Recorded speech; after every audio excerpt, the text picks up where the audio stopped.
Buenos días y buenas tardes a todas y todos los que nos están sintonizando en este momento.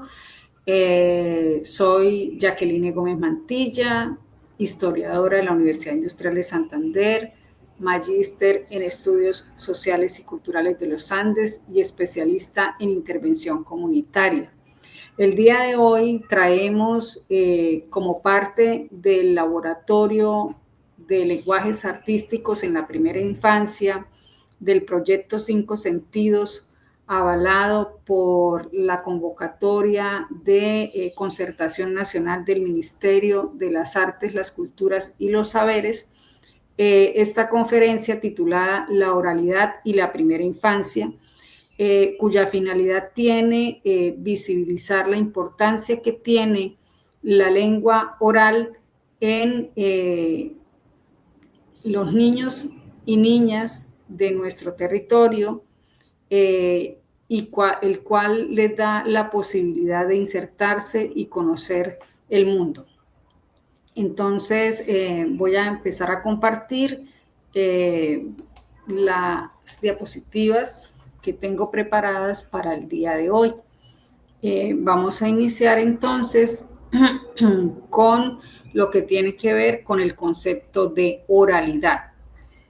Hay un lingüista colombiano muy reconocido llamado Evelio Cabreja.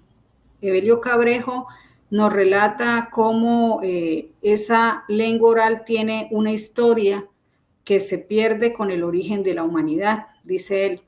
Él nos cuenta que Panini era un pensador hindú del siglo V que empezó a reflexionar sobre la importancia de la lengua oral y la forma como debía conservarse. Y es así como él busca conservar esos cantos religiosos de su comunidad y crear un sistema de representación para transmitirlo. También nos cuenta cómo otros pensadores como Dionisio escribieron la técnica gramatical y esto con el fin de guardar la belleza de la lengua épica de la poesía. En el siglo XIX se clasifican las 5.000 lenguas por su filiación a partir del ritmo, por su musicalidad. Por lo tanto, del latín se construyó el francés, el español y el portugués. Y todo se hizo a partir de la música, no desde la gramática. Y eso, bueno, ya nos dice muchísimo por lo que tiene que ver cómo la lengua ha viajado a través del tiempo. El empleo de la lengua oral o de la literatura oral surge para separarse del estudio de la lengua escrita, que ha sido patrimonio de las sociedades letradas. Por lo tanto, la literatura oral se refiere a la tradición que pasa oralmente a través de las generaciones, que utiliza la narrativa tradicional como los mitos, los cuentos, los relatos, las leyendas, la poesía, las adivinanzas, los refranes, las coplas, o sea, la tradición cultural y oral del grupo. Por lo tanto, pues esto constituye una suma de conocimientos, de valores y tradiciones que pasan de generación a generación, verbalmente utilizando estilos narrativos. La literatura oral conserva en la memoria de los pueblos, es de creación colectiva y por tanto es anónima, es decir, no tiene autor, ¿no? Pasa y cada uno se va apropiando de ella.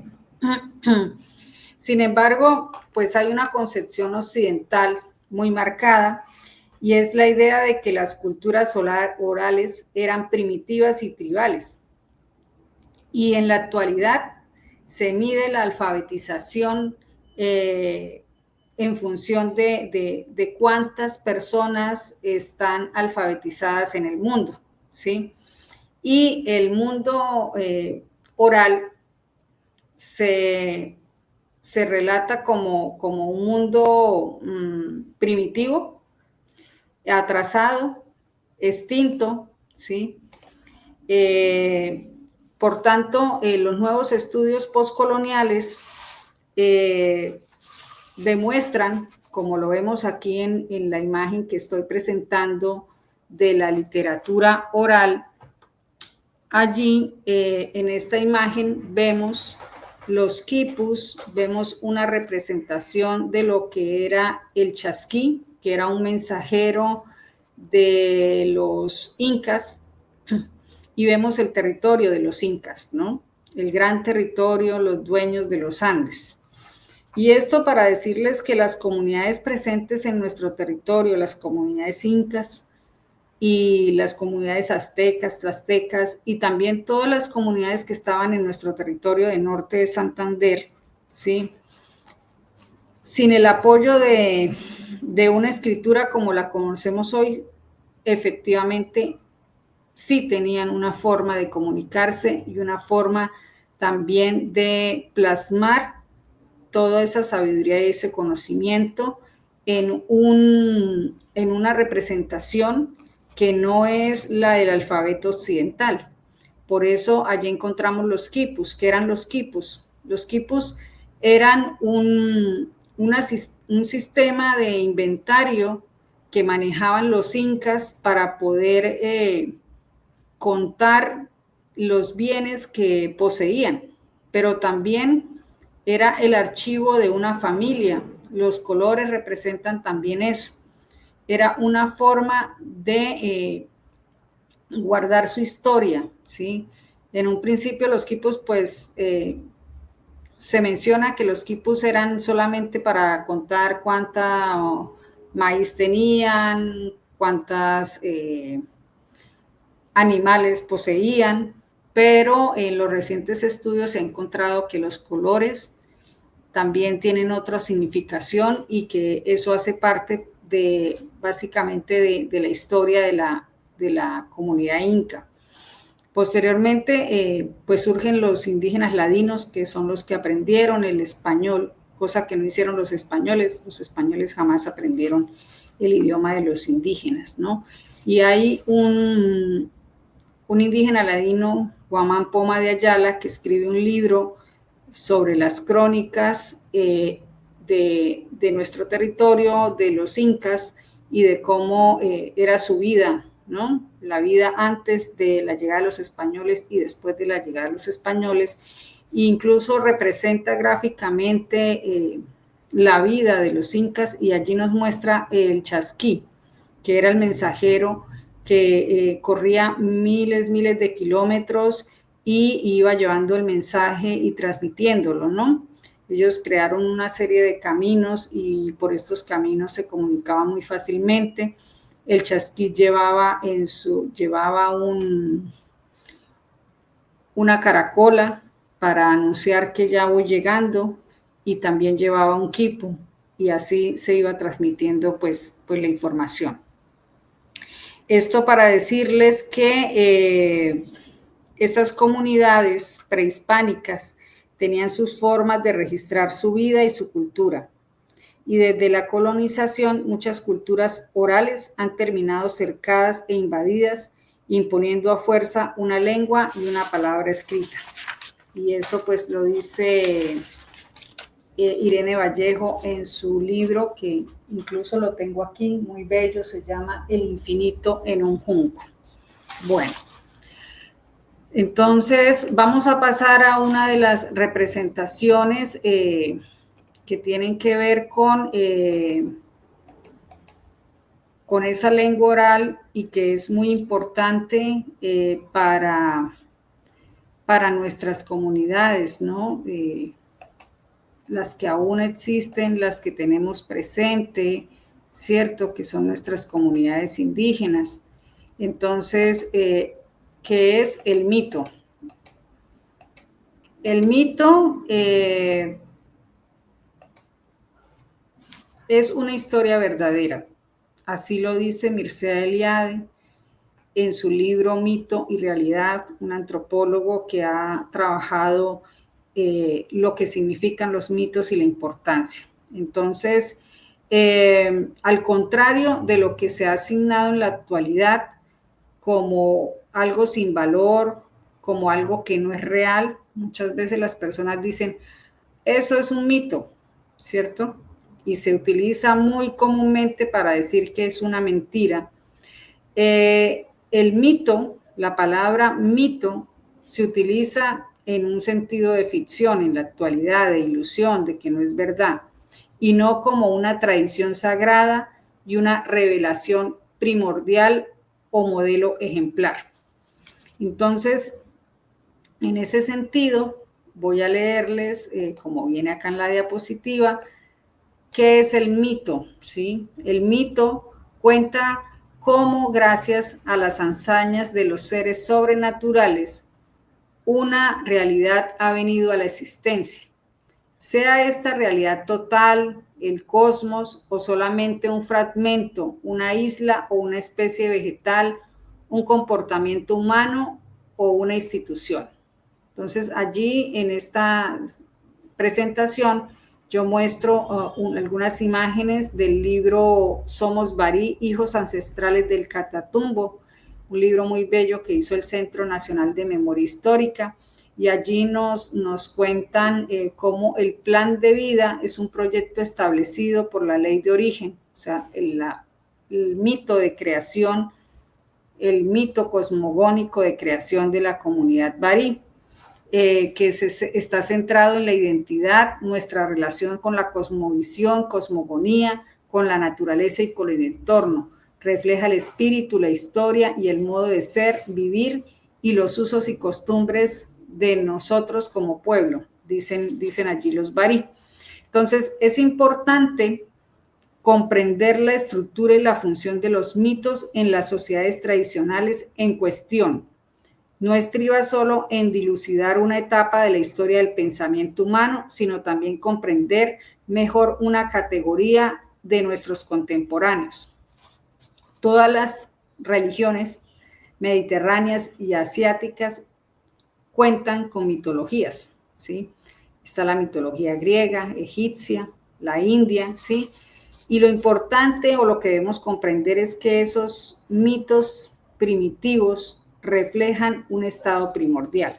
¿Qué caracteriza un mito? Que eso es importante tenerlo en cuenta. Primero, que cuenta una historia sagrada, ¿sí? Que relata un acontecimiento que ha tenido lugar en un tiempo primordial, el tiempo fabuloso de los comienzos, ¿sí? Que el mito cosmogónico es verdadero. ¿Por qué es verdadero? Porque la existencia del mundo está para probarlo, está el mundo allí, ¿sí? Porque ese mito de origen de la muerte también es verdadero porque la mortalidad del ser humano lo prueba, ¿sí?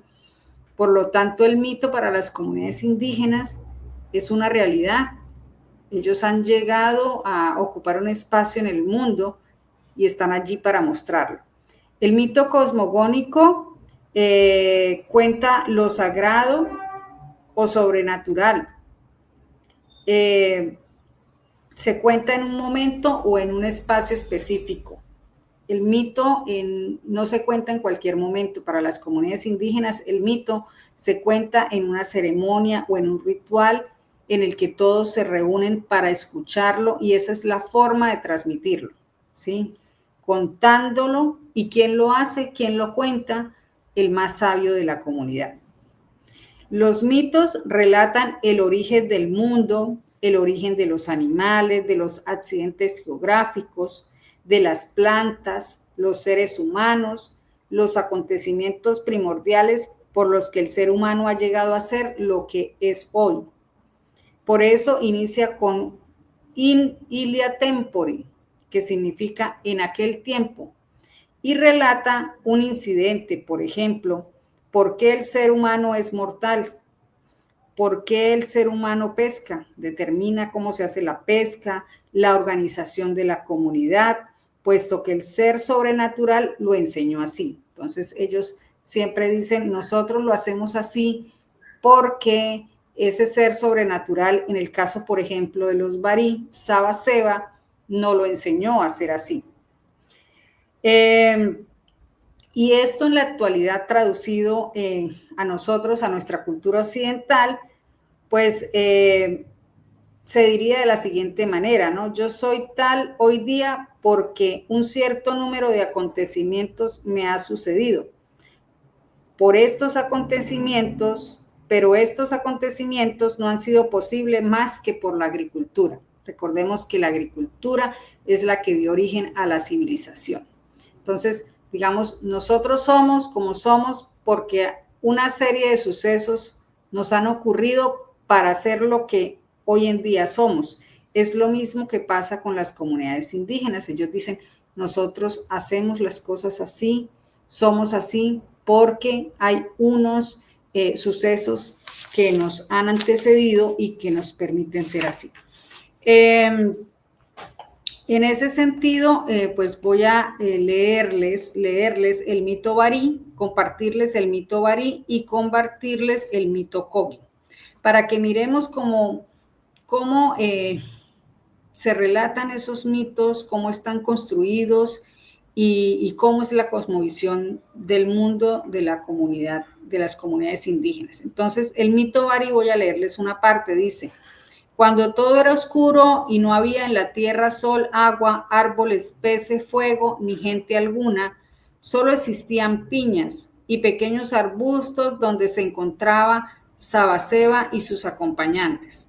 Pasaba el tiempo y todavía seguía oscuro. Entonces Sabaseba vio la necesidad de organizar la vida y poblar la Istana y dijo: cada Sarubara creó la naturaleza y empezó por las Toribira, las estrellas y los astros, y Chivaira, que era la luna. Luego hizo algunos animales, como las serpientes, los sapos, para que también nos dieran sus enseñanzas. Luego formó al primer Barí, Nuchuna, cuando tras haber trabajado en la ordenación del mundo, estando cansado y con sed, quiso calmarla y lo que encontró fue piñas, pero al abrirlas de su corazón salían los Barí y de las piñas moradas salieron los Itchibari. Ahora les voy a leer el mito Kogi, una parte del mito Kogi. Primero estaba el mar. Todo estaba oscuro. No había sol, ni luna, ni gente, ni animales, ni plantas. Solo el mar estaba en todas partes. El mar era la madre. Ella era el agua y agua por todas partes, y ella era río, laguna, quebrada y mar. Y así ella estaba en todas partes. Así, primero solo estaba la madre, se llamaba Gaulchubán. La madre no era gente, ni nada, ni cosa alguna. Ella era Aluna. Ella era espíritu de lo que iba a venir, y ella era pensamiento y memoria. Así la madre existió solo en Aluna, en el mundo más abajo, en la última profundidad sola. Entonces, miren qué bello el relato de las comunidades indígenas sobre su origen, ¿cierto? Tiene que ver mucho con el territorio. Si nosotros comparamos el mito Barí con el Kogi, pues nos damos cuenta que en nuestro territorio no tenemos mar, por lo tanto ellos hablan de la Istana, que es la tierra, ¿cierto? La madre tierra, pero hablan de unas plantas que existían en el territorio que eran las piñas y cómo de las piñas surgen los barí.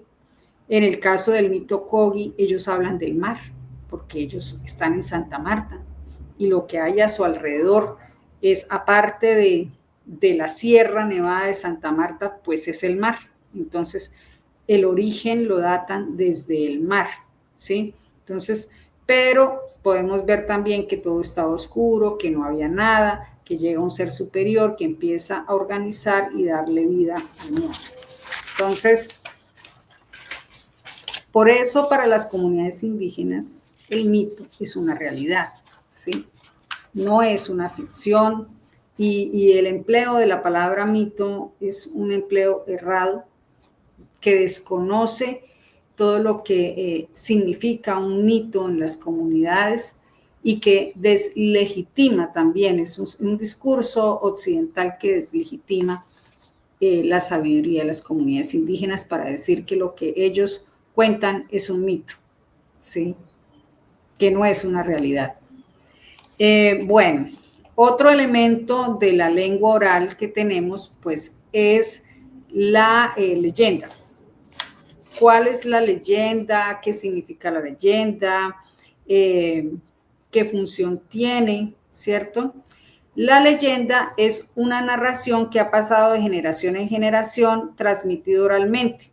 Son narraciones que cumplen funciones básicas en grupos sociales y culturas humanas cuyos relatos hacen parte de la vida cotidiana. Estas también explican unas situaciones del mundo, unos códigos sociales y morales como elementos de control social de los humanos. Entonces, aquí tengo un texto de Zapata Olivella que habla precisamente de cuál es la función que tienen las leyendas, ¿no? De cómo se cuentan, en qué momento, quiénes son los propietarios de las leyendas, ¿sí? Entonces, dice así, la función social de los géneros orales se manifiesta en las distintas ocasiones en que tradicionalmente se utilizan. En velorios y otras reuniones nocturnas, así como en visitas, caminatas o excursiones de pesca o cacería, los cuentos, los chistes, las adivinanzas cumplen diversos propósitos. Divierten, mitigan la pena de la muerte del difunto o la enfermedad de alguien. Mantienen motivado al grupo o simplemente llenan varias horas de espera. En dichas reuniones, cualquier persona está en plena libertad de comunicar sus respectivos cuentos o repertorio memorizado, destacándose dentro del grupo los mejores oradores para expresarse. Zapata Olivella. Entonces, en conclusión, las leyendas cumplen funciones sociales, morales y de orientación, ¿sí? Incluyen enseñanzas vividas por personajes, ¿sí? Indican lo que se debe hacer o no hacer y los resultados de esa conducta.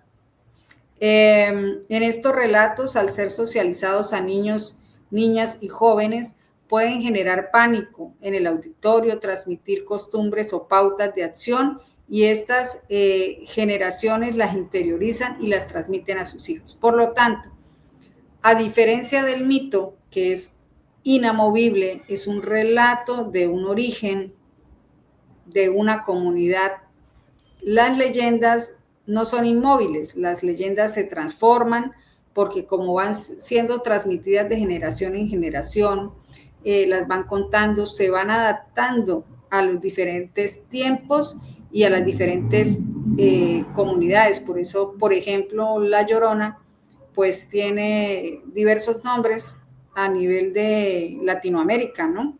No siempre se llama igual, no siempre se aparece o ocurre de la misma manera.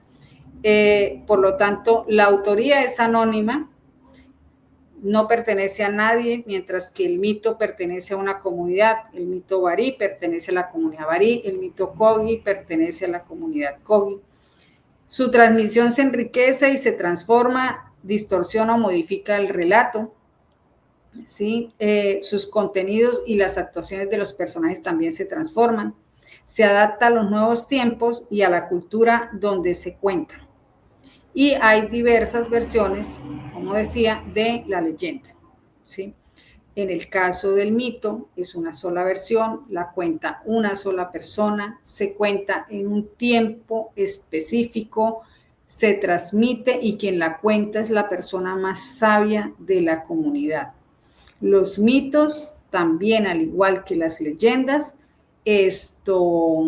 tienen pautas de comportamiento, ordenan la vida de la comunidad, ¿sí? Entonces, organizan la pesca, la recolección de los alimentos, cómo tratar a los animales, qué permiso hay que pedirles, el respeto a la naturaleza, ¿sí? El mito por eso es tan importante en las comunidades, nos permite comprender su cosmovisión y entender cómo esta está adaptada al territorio. En el caso de la leyenda, como vemos, también tiene pautas de organización, sociales, pero no pertenece a una sola comunidad, sino que se va adaptando dependiendo de las comunidades. Otro elemento que tenemos de la lengua oral es la poesía, ¿sí? La poesía está antes de la invención de la escritura, es una literatura que era efímera, ¿sí? Los poemas orales eran única y se sucedían una sola vez, pues también se hacían variaciones, ¿no? Y el uso del verso era el lenguaje vivo. Irene Vallejo nos dice que los versos, dice, los versos son como con esos mimbres tejían para cada recitación un canto a la vez fiel y diferente. No existía la autoría de los poemas. Los poetas amaban la herencia del pasado y no veían razones para ser originales si la versión tradicional era bella, ¿sí? Entonces ella nos habla pues de una poesía occidental de la antigua Grecia y nos habla de cómo esta poesía impedían que todas las experiencias, las vidas y el saber acumulado acabasen en la nada del olvido, ¿sí? Es muy importante entender que la poesía es también un lenguaje de la infancia y que tiene un goce estético y lúdico del lenguaje. Voy a leerles un texto que nos habla sobre precisamente la importancia de la poesía. Dice, la poesía es el lugar en donde la fantasía se conjuga con la sonoridad y lo lúdico. La poesía siembra ojos en las páginas, siembra palabras en los ojos. Los ojos hablan, las palabras miran, las miradas piensan. Por tanto, es imperioso poner en palabra aquello que los niños no alcanzan a expresar, así como estas palabras sin sentido que recorren la sonoridad de la cultura y de la lengua hablada, proponiendo la recreación y o creación de rimas. Los juegos de palabras se convierten en un desafío didáctico, porque las rimas favorecen la conciencia sonora del lenguaje, que constituye una destreza oral necesaria para el acceso del lenguaje escrito. Entonces, la poesía es rítmica y por eso se podía transmitir de generación en generación. Entonces, recordemos cuántas veces aprendimos esa poesía y quizás todavía la tenemos presente, todavía nos acordamos, pero es por ese lenguaje rítmico que surge a partir de la poesía, ¿no? Yo les voy a leer aquí y vamos a ver esa sonoridad tan bella de la poesía de infancia con este poema tan hermoso que se llama Margarita está linda la mar, Margarita de Rubén Darío, ¿sí? Que es muy bello que todas y todos podamos transmitírselo a los niños y niñas. Dice, Margarita está linda la mar y el viento lleva esencia sutil de azar. Yo siento en el alma una alondra cantar, tu acento, Margarita, te voy a contar un cuento. Este era un rey que tenía un palacio de diamantes, una tienda hecha del día y un rebaño de elefantes, un kiosco de malaquita, un gran manto de tisú y una gentil princesita tan bonita, Margarita, tan bonita como tú. Entonces, allí está la musicalidad y la musicalidad es algo que se nos queda en la memoria y que nos permite conservar esas tradiciones orales. Por eso es muy importante compartir con las niñas y niños la poesía, pero no ponérsela en el celular y que le suene o en una grabación, no. Qué bello es que nosotros podamos, junto con ellos, leer esa poesía, aprendérnosla, jugar con ella. Eso sería maravilloso. Bueno, entonces la poesía tiene esa infinidad rítmica, esas posibilidades rítmicas. Dice, los poemas orales transmiten sus enseñanzas en acción, en forma de relato y no de reflexiones. Entonces, esa es la importancia que tiene la poesía en los niños y niñas, que nos permite conocer el lenguaje a través del ritmo y de la sonoridad. Vamos con otra parte de lo que tiene que ver con la lengua oral, y es los cuentos infantiles, los libros álbum, los cuentos clásicos, ¿sí? Ellos también son importantes en la lengua oral. ¿Cuál es el origen de estos cuentos clásicos que todos conocemos y que han perdurado a lo largo de los siglos?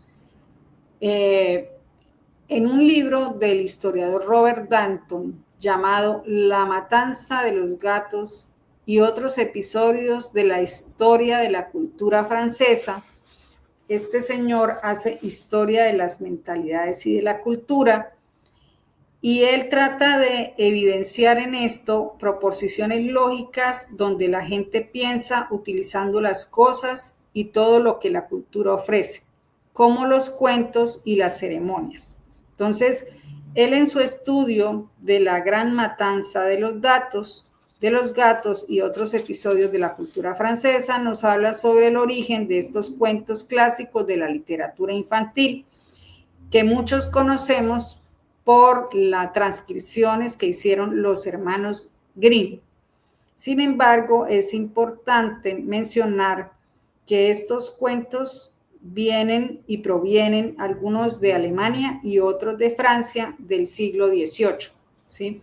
Cuentos como, por ejemplo, Caperucita Roja, El gato con botas, Barba Azul, Hansel y Gretel, La Bella Durmiente, La Cenicienta, La Bella y la Bestia, Pulgarcito, entre otros, ¿sí?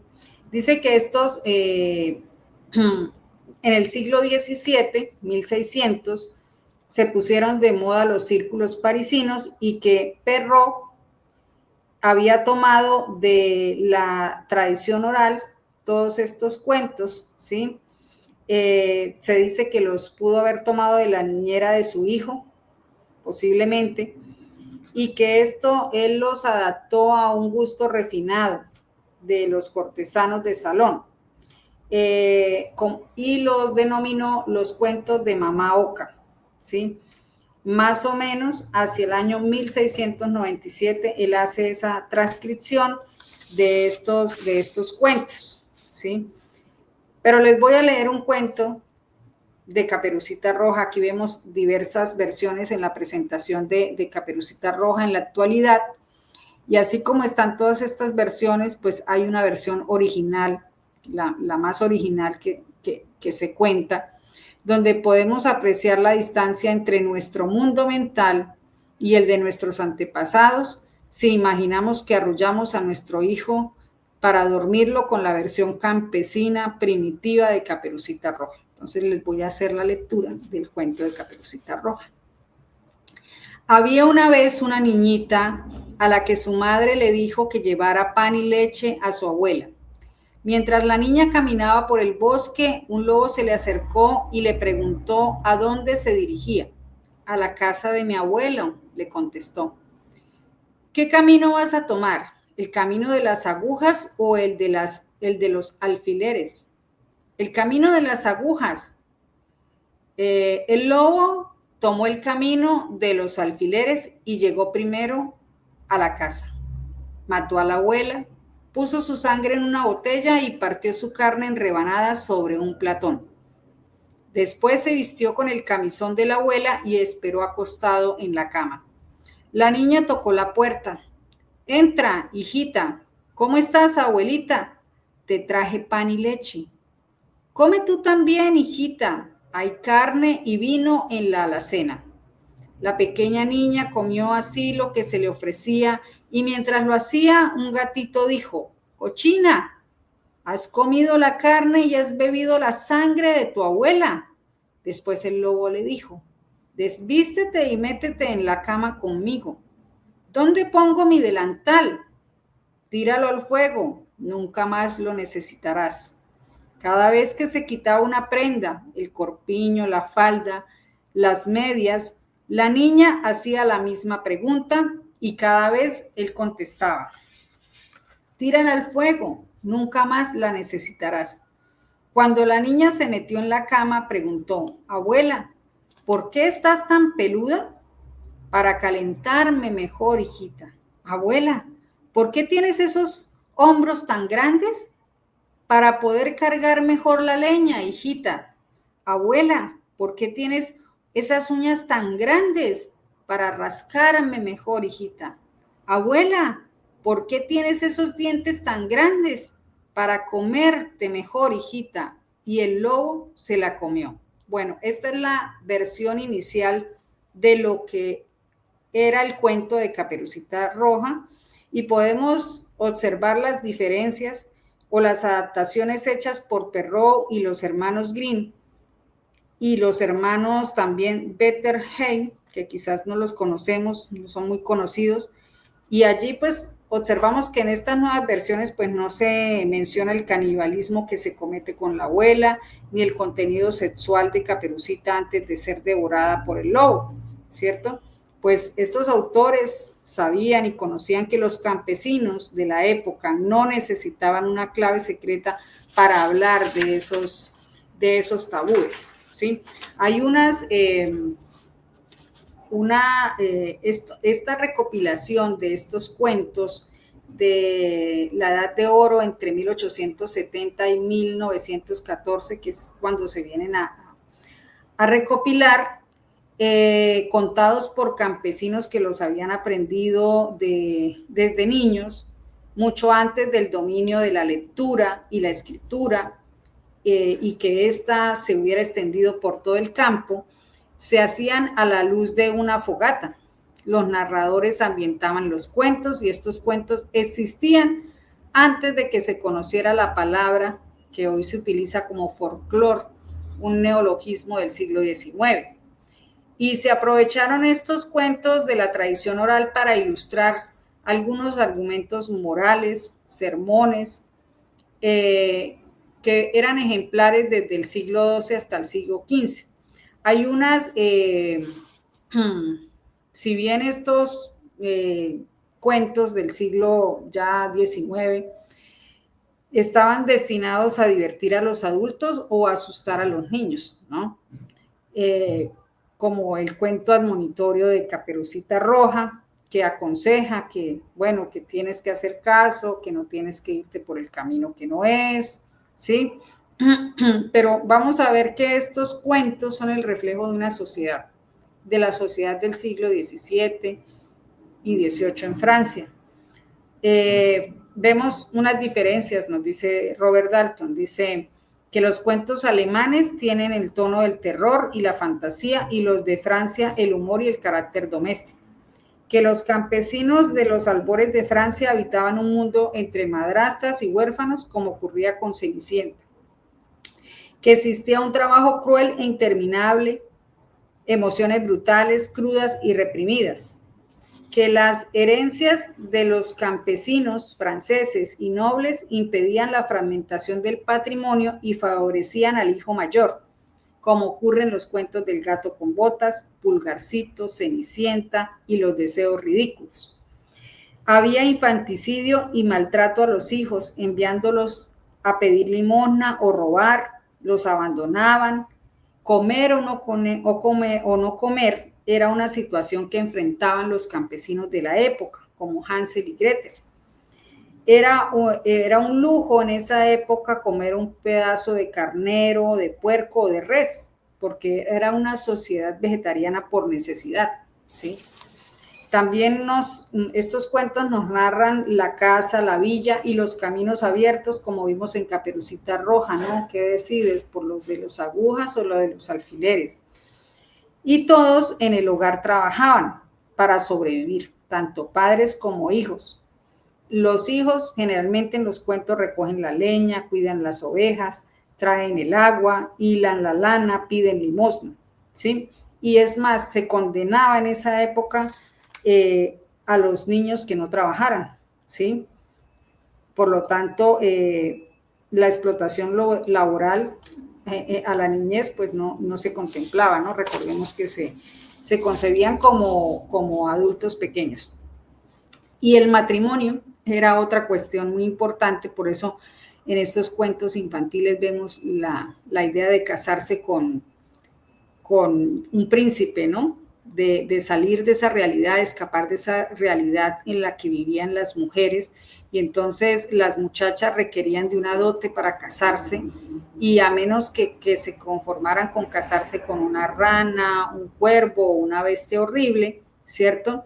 No siempre esos animales se convertían en el príncipe azul y no siempre hacían alusión a los castillos y las princesas. Entonces, por lo menos era un espacio para soñar y escapar de esa realidad. En cuanto a los muchachos, en estos cuentos infantiles uno ve que ellos caminan largas distancias porque no tenían tierra, no tenían trabajo, no tenían comida ni casa, el territorio era traicionero, generalmente trabajaban como peones, sirvientes en la granja, eran herreros, sastres, carpinteros y hasta brujos, ¿sí? Dormían en pajares, bajo los árboles, donde les agarrara la noche, y cuando eran hospedados en granjas que pagaban, había la posibilidad de que los robaran. Entonces, estos cuentos infantiles nos cuentan es la vida cotidiana del siglo XVIII, cómo se vivía allí. Pero son cuentos que surgen de la tradición oral de contar y que después se van adaptando, como lo hizo Perrault y los hermanos Grimm, para un público infantil, ¿sí? Pero tenían unas también, igual que la leyenda, igual que el mito, tenían una forma de orientar a los niños y a los jóvenes sobre la vida, qué hacer, qué no hacer, cómo hacerlo, ¿cierto? Para que estuvieran prevenidos y pudieran asumir esa nueva vida a lo largo de los tiempos. Por eso es importante la lengua oral, porque nos permite introducirnos en el mundo. Bueno, y todo esto, ¿a qué va? Bueno, a la oralidad en la primera infancia, ¿cierto? La oralidad y el desarrollo de la lectura y la escritura en la etapa inicial. La expresión oral es natural al ser humano y la niñez se aprende desde el nacimiento. Y en la niñez se aprende desde el nacimiento de manera espontánea sin requerir la enseñanza explícita. Hablar es natural al ser humano, ¿sí? Pero es muy importante y es muy significativo hablarles a los niños y niñas porque es desde allí donde ellos van a poder expresar sus ideas, pensamientos, sentimientos e interrogantes. Desde que el niño nace, necesita un otro que lo sostenga y también que lo alimente con palabras y ponga nombres y a la vez que lo nombre. Entonces, es así como las niñas y los niños constituyen el lenguaje. Desde sus primeros meses se comunican con la mamá, con los familiares, con los cuidadores, y ellos establecen un código que a veces nosotros decimos, bueno, pero ¿por qué entiende? ¿Cierto? Pero es que la mamá y el quien cuida al bebé han establecido un código que les permite comprenderse y comunicarse. Entonces, cuando él llora, ya la mamá sabe que o tiene hambre, o tiene frío, ¿sí? y lo auxilia. Entonces, hay un lenguaje allí que no vemos, pero que han establecido estas dos personas. Les voy a leer aquí algo muy bello de Graciela Montes que dice así: el lenguaje le viene a uno así, en aluvión, en forma de gran paquete, complejo y total, con su sintaxis y su semántica, sus giros, sus dichos, sus metáforas, hasta sus muletillas. Desde el momento mismo del nacimiento, tal vez, dicen algunos antes, está sumergido en él. Lo irá explorando y conociendo muy de a poco y sin abandonar por mucho tiempo la extrañeza, pero al mismo tiempo se volverá familiar y poco a poco se adueñará de él para dar voz a su lectura del mundo. Gritará o musitará sus sentidos, hará preguntas, jugará con las palabras, los tonos, los sonidos, se apropiará de las nanas, canciones, relatos, acertijos, órdenes, proverbios, avisos publicitarios y consejos. El lenguaje lo irá convirtiendo en su segunda piel y su instrumento de exploración privilegiado. Entonces, vemos ahí la importancia que tiene el lenguaje y la transmisión de la lengua oral en los niños. Evelio Cabrejo tiene un libro muy bello que se llama Lengua Oral, el destino de del individual y social de las niñas y los niños. Y dice algo que me parece tan bello porque habla sobre la importancia de la oralidad en la primera infancia y es como ellos aprenden este lenguaje a través de sus cuidadores, ¿no? Dice, los bebés hacen un trabajo mental invisible que les permite descubrir cómo la lengua está constituida y cómo funciona. Es tan perfecto que cada niño y cada niña reconstruye la música de la lengua de la comunidad lingüística que lo trajo al mundo. Termina cantando como todos los pájaros de esa comunidad. Eso me parece bellísimo, porque es la realidad. Nosotros tenemos un acento diferente a muchos lugares de Colombia y por ello nos definen, dicen, este es de Santander, de norte de Santander, este es cucuteño, este es de Pamplona, este es de Ocaña, ¿cierto?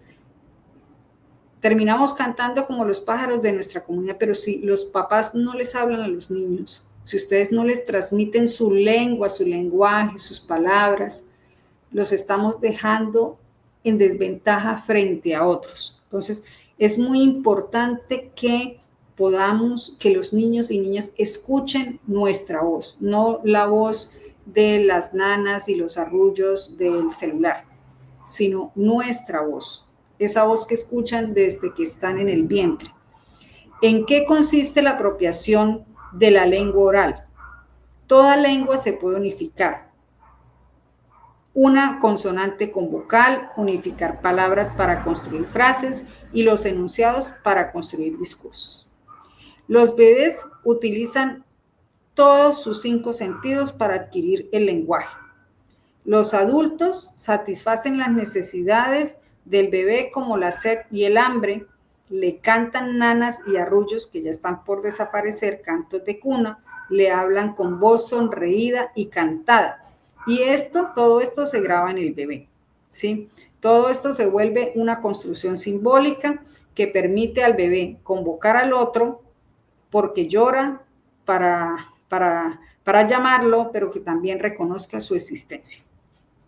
Y eso genera una autonomía mental y el bebé crea su propia voz y su balbuceo.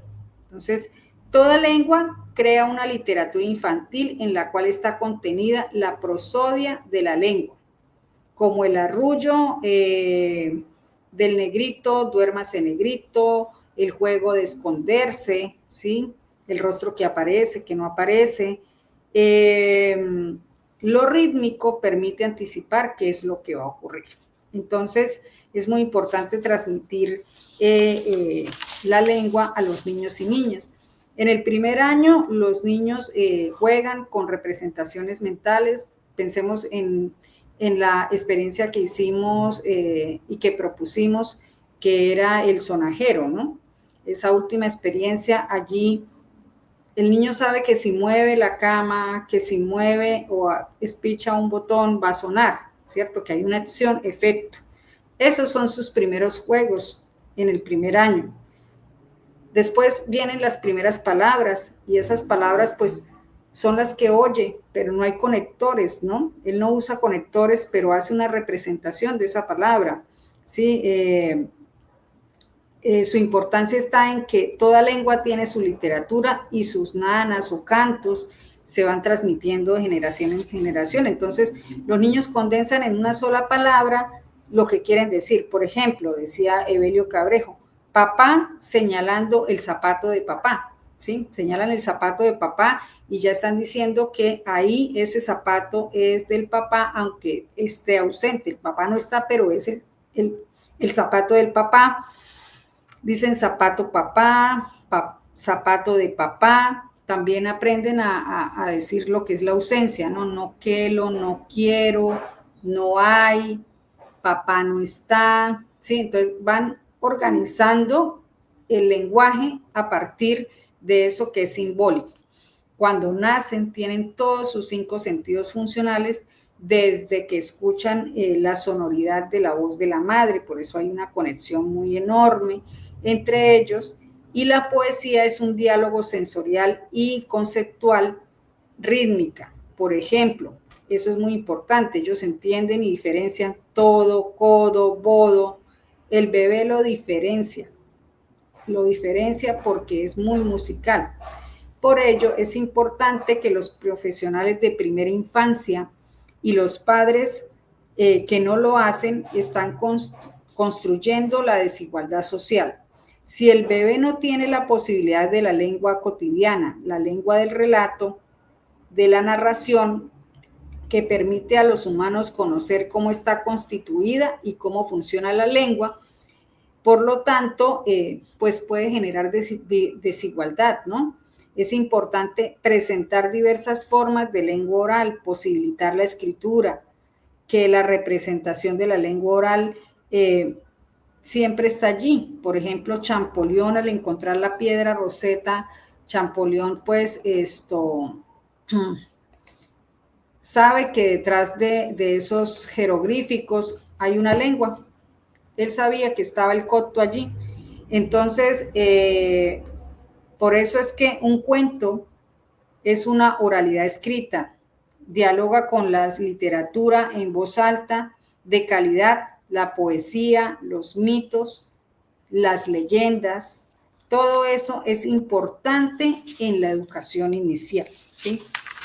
Y como vemos, pues entonces, en esa medida en que el niño tiene una experiencia en la escuela, es importante disponer de situaciones didácticas que promuevan y propicien los avances y progresos en la construcción de la lengua oral y escrita, en el marco de las posibilidades de los niños. Hay investigaciones que dicen que los niños que tienen mayor interacción del lenguaje en la etapa inicial, mayor será el éxito de aprendizaje y habilidades para el dominio de la lectura y la escritura, como la direccionalidad de la escritura. Es decir, a los niños tenemos que enseñarles que se lee, ¿sí?, de izquierda a derecha, de arriba a abajo. Hay que ser muy explícitos en eso para que él pueda descifrar el código, cómo está organizado, ¿sí? También, porque esto, ¿qué pasa? Se dice que cuando no se da así, que el 50% de los estudiantes aprenden sin dificultad a leer y escribir, pero el otro 50% poseen muchas dificultades. Dice que quizás la lectura es el desafío más grande que deben enfrentar una persona en su vida. Descifrar el código escrito sobre el cual se estructuran las demás disciplinas y el conocimiento del mundo, aprender a leer y escribir, no es innato como lo es el habla. Por tanto, la no lectura desencadena fracaso escolar, deserción del sistema y limitado acceso y éxito en el mundo del trabajo. Entonces, es importante porque afecta la confianza, la autoimagen, y en la escuela esto se ve como una exhibición diaria de debilidad y limitación frente a los pares, a sus otros compañeros y a los adultos.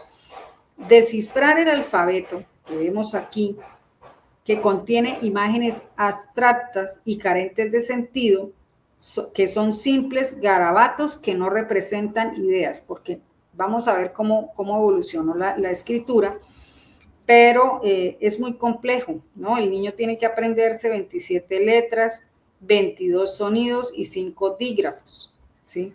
Y esto se le denomina, cuando él se aprende eso, se le denomina conciencia fonológico, que es el reconocimiento de cada sonido que forma una palabra.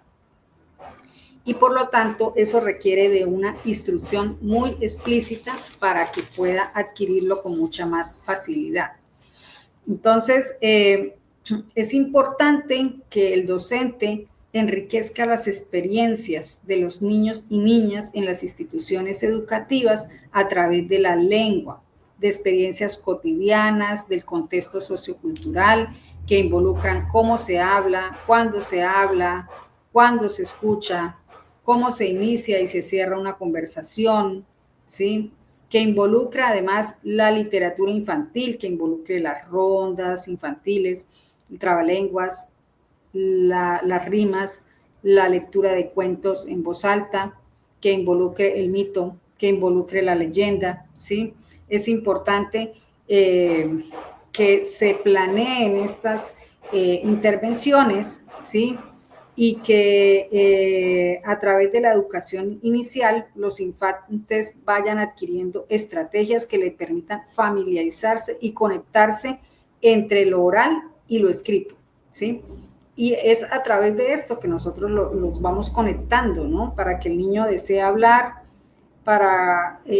tiene que haber un adulto dispuesto a escuchar, ¿sí? Entonces, eso es muy importante.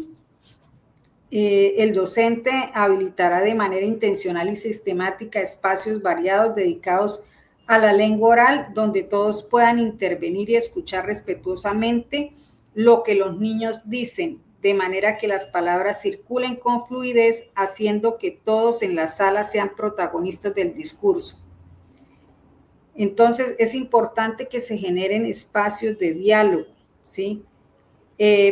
Instrucciones para conversar. Dice, esta situación didáctica supone la organización de instrucciones de un paso a paso en una estructura discursiva explícita para que los niños y niñas puedan organizar temporalmente un proceso. Es necesario que lo hayan realizado más de una vez.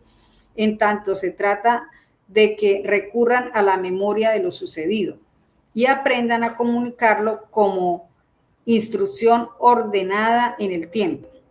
Este tipo de propuestas no solo promueven la organización temporal de un proceso, sino que también acercan a los niños a la comprensión de la secuencia lógico-temporal y coherencia del discurso. Creo que me voy a extender unos minuticos, pero es muy importante que comprendamos todo lo que tiene que ver con la lengua oral y cómo esta lengua oral se transmitió y se convirtió en lo que hoy es la escritura, el código escrito. Esto no es algo que ocurrió de un día para otro. El lenguaje escrito, por lo mismo que no es innato nuestro, tuvo que pasar un largo periodo de tiempo. Sí, fue muy lento. Y para que la gente leyera y adquiriera ese código también fue algo demasiado lento, ¿sí? Después del alfabeto creado, los primeros lectores y escritores correspondían a una minoría. ¿Quiénes leían? Los que estaban en los monasterios, que eran los que transcribían. Era un monopolio el leer y escribir y descifrar ese código, y de hecho por mucho tiempo la escritura fue discriminada, ¿sí? Porque, por ejemplo, en Grecia preferían seguir cantando y contando sus historias a través de la poesía y del ritmo que la escritura, ¿sí? Entonces, es importante que toda esa lengua oral se transmite a través o con la invención de la escritura, pues se hacen transcripciones, ¿no? De esas mitologías, fábulas, canciones, de los cuentos tradicionales en prosa, ¿sí? Todo eso se hace y con la invención de la escritura pues se trata de preservar a lo largo del mundo, ¿no? Por mucho tiempo fue ignorada y las personas hasta el siglo XXI todavía existen personas analfabetas. Hay una dificultad enorme todavía. Quizás muchos aprenden a descifrar el código, pero no a comprenderlo en su totalidad.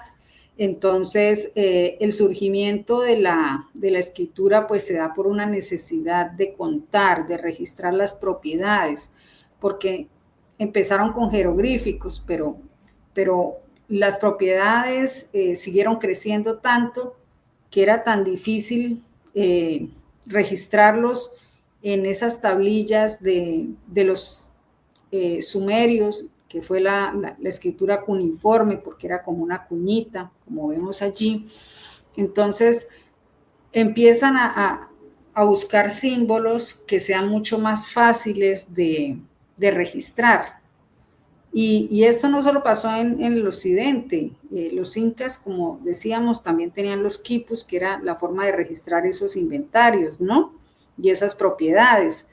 Entonces, los primeros apuntes eran dibujos esquemáticos, como vemos allí en la presentación. Por ejemplo, una cabeza de buey, un árbol, una jarra de aceite, un hombre. Y eran los inventarios de los bienes, animales, bosques, esclavos, impresos en arcilla, sencillos para aprender y descifrar. Pero ¿cómo pasar de eso, que es tan abstracto, a hablar, por ejemplo, de sueños, de utopías, de ideas, ¿sí? Esto es, digamos, bueno, ahí está la vaca y tenemos tantas vacas y había que dibujarlas, ¿cierto? Pero pasar a hacer un alfabeto que registrara qué es la libertad, qué es la amistad, ¿cierto? Era mucho más complejo. Entonces, los sumerios en sus tablillas cuneiformes, como le comentaba, empezaron a plasmar el dibujo, ¿no? Hacían 2 rayas cruzadas que significaban enemistad. 2 rayas paralelas significaban amistad. Un pato con un huevo significaba fertilidad, ¿sí? Entonces, así fue como va organizando el código escrito, ¿no? Pero como eran necesarios muchos dibujos para plasmar lo que se quería decir del mundo, se pasó del dibujo de ideas y cosas que son infinitas de dibujar esos sonidos de las palabras para simplificarlo en letras, como un código más accesible y duradero y presente en todos los idiomas. Entonces, a raíz de eso, entonces surge lo que es, y aquí podemos verlo, las letras, nuestro alfabeto, ¿cierto? Entonces, sin embargo, aún uno podría decir, bueno, aún conservan algo relacionado como con esos dibujos esquemáticos, ¿no? Por ejemplo, la D era una puerta, la M era el movimiento del agua, la N era una serpiente, la O un ojo y la A era la cabeza de un buey y de una vaca. Y mire cómo acá en esta presentación yo les voy mostrando cómo eso que fue un dibujo esquemático se fue convirtiendo en lo que hoy es nuestro alfabeto, que es un alfabeto universal, ¿sí? Entonces, los fenicios adoptaron en principio, dice que adoptaron 15 signos consonánticos en su mismo orden, con un nombre parecido, Alet, Bet, Gimel, que significaba alta, beta y gamma, y tomaron letras o consonantes débiles por no ser tan útiles en su lengua y el uso de los signos para las 5 vocales que se requerían. Entonces, esto es muy importante porque cómo se transmite ese amor por la lectura, cómo se transmite. Voy a compartir, he hablado bastante y he tomado muy en cuenta este libro que me parece muy bello, que es de El infinito en un junco, ojalá lo busquen, lo lean, de Irene Vallejo, La invención de los libros en el mundo antiguo, porque quiero hablar de algo y es cómo se transmite ese amor por la lectura, por el código escrito a través de la infancia, ¿sí? Entonces, y también cómo esa adquisición de ese lenguaje y de esas letras pasa como ocurrió con la escritura, que tuvo que pasar mucho tiempo para poderlo adquirir, ¿sí? Así nos sucede a nosotros. Entonces, ella dice, lo voy a leer, me parece muy bello, dice, tú que lees este libro, has vivido durante algunos años en un mundo oral. Desde tus balbuceos con la lengua de trapo hasta que aprendiste a leer. Las palabras solo existían en la voz. Encontrabas por todas partes los dibujos mudos de las letras, pero no significaban nada para ti. Los adultos que encontraban el mundo, ellos sí leían y escribían. Tú no entendías bien qué era eso, ni te importaba demasiado porque te bastaba hablar. Los primeros relatos de tu vida entraron por las caracolas de tus orejas. Tus ojos aún no sabían escuchar. Luego llegó el colegio, los palotes, los redondetes, las letras, las sílabas. En ti se ha cumplido a pequeña escala el mismo tránsito que hizo la humanidad desde la oralidad a la escritura. Me parece muy bella la forma como ella lo narra y realmente es así. Realmente es así como nosotros aprendemos y se nos introduce al mundo de las letras y al mundo de lo escrito. Y básicamente se nos introduce a través de la oralidad. Por eso es importante hablarles a los niños, traer nuevamente lo que tiene que ver con esa oralidad de nuestras comunidades, los arrullos, las nanas, la poesía, los cuentos infantiles, los mitos y las leyendas, como parte de esa lengua oral, que ha sido transcrita a raíz de la invención de la escritura. Pero hay otra parte que también es muy importante, y aquí vemos en esta imagen, y esto es ya para culminar nuestra conferencia, y pido disculpas haberme extendido un poco, pero creo que es importante comprender todo lo que abarca la lengua oral, y es la mediación lectora. Allí vemos pues unos guacamayas con sus niños leyendo, y eso es lo que también queremos transmitirle, porque en muchas instituciones educativas, CDIs, a veces los libros están lejos de los niños, no hay acceso a ellos. A veces en los hogares se privilegia comprar un televisor grande a comprar un libro a los niños, ¿sí? A leerles una historia, a introducirlos a este mundo maravilloso. Entonces, la mediación de lectura consiste en crear espacios para que los estudiantes desarrollen interés por la lectura, lo cual mejora sus habilidades lingüísticas, enriquece su imaginación y fomenta la empatía. Su impacto en el desarrollo personal y comprensión del mundo, porque permite que los estudiantes exploren las vidas y experiencias de personajes diversos y se fomenta la comprensión profunda y la apertura mental hacia las diferencias. Eso lo dice el Ministerio de Educación Nacional. Y Irene Valleja nos cuenta cómo ella se introdujo en este mundo de la lectura, la escritura, en este mundo de la oralidad, cómo ella llegó a ser lo que hoy es. Ella se ganó un premio muy importante con este libro, y realmente los invito a leerlo porque es un lenguaje muy bello. Entonces, les voy a leer ese trocito de cómo ella relata su experiencia con la lectura y cómo ella la lengua oral la introdujo a la lengua escrita a través de los cuentos que ella leía, que le leía a su mamá. Dice: mi madre me leía libros todas las noches. Sentada en la orilla de mi cama, yo escuchaba su voz y los sonidos del cuento que ella me ayudaba a oír con la imaginación. El chapoteo del agua contra el casco de un barco, el crujido suave de la nieve, el choque de dos espadas, el silbido de una flecha, pasos misteriosos, aullidos de lobo, cuchicheos detrás de una puerta. Nos sentíamos muy unidas, mi madre y yo, juntas en dos lugares a la vez, más juntas que nunca, pero escindidas de dos dimensiones paralelas, dentro y fuera, con un reloj que hacía tic-tac en el dormitorio durante media hora y años enteros transcurriendo en la historia, solas y al mismo tiempo rodeadas de mucha gente, amigas y espías de los personajes. Y aunque yo abriese el libro en el lugar oportuno, señalado por las marcapáginas, no servía de nada. pues solo veía líneas llenas de patas de araña que se negarían a decirme una mísera palabra. Sin la voz de mi madre, la magia no se hacía realidad. Leer era un hechizo, sí.